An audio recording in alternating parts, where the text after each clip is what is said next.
दिवसाची सुरुवात बरोबर.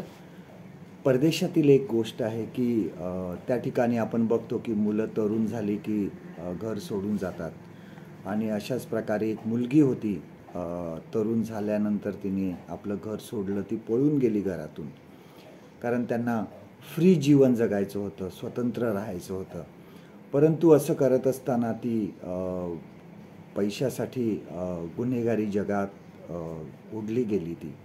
तिला तुरुंगात जावं लागलं आणि परत बाहेर आल्यानंतर निराशेमधून बाहेर पडायला तिने ड्रग्सची मदत घेतली. ती ड्रग्स घ्यायला लागली आणि हळूहळू तिचं जीवन नाशाकडे जाऊ लागलं. परंतु 2 स्वार्थिक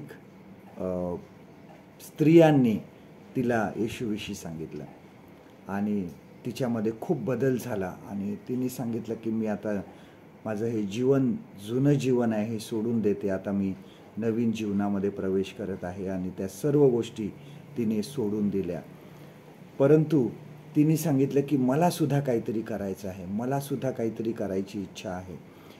आणि ती सुंदर पेंट करणारी होती, तिचं अक्षर सुंदर होतं आणि ती सुंदर प्रकारे पेंटिंगसुद्धा करायची. आणि मग तिने एक समुद्रकिनारी जाऊन असे गुळगुळीत आणि चपटे दगड छानसे तिने आणले आणि त्याच्यावर तिने पवित्र शास्त्रामधील वचनं लिहिली. आणि ती वचनं जी आहे ती इतक्या सुंदर प्रकारे तिने ते दगडावर लिहिली होती आणि ते विकायची. आणि विकून जो पैसा यायचा त्यातले पुष्कळसे पैसे ती मिशन कार्यासाठी द्यायला लागली.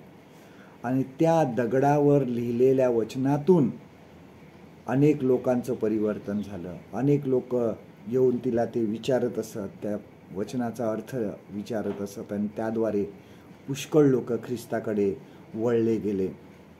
अनेकांचं ते वचनामुळे, त्या दगडावरील वचनामुळे परिवर्तन झालं आणि ह्या दगडावरील वचनातून अनेकांना ख्रिस्त मिळाला. देवाच्या वचनाचा प्रसार जो आहे हा कसाही, कुठूनही आणि कशा प्रकारेही होऊ शकतो. आजचं देवाचं वचन आपल्यासाठी हे आहे, लूक शुभवर्तमान ह्याचा 19वा अध्याय आणि 39 आणि 40वा वचन. Gospel of look chapter 19 and verse 39 and 40.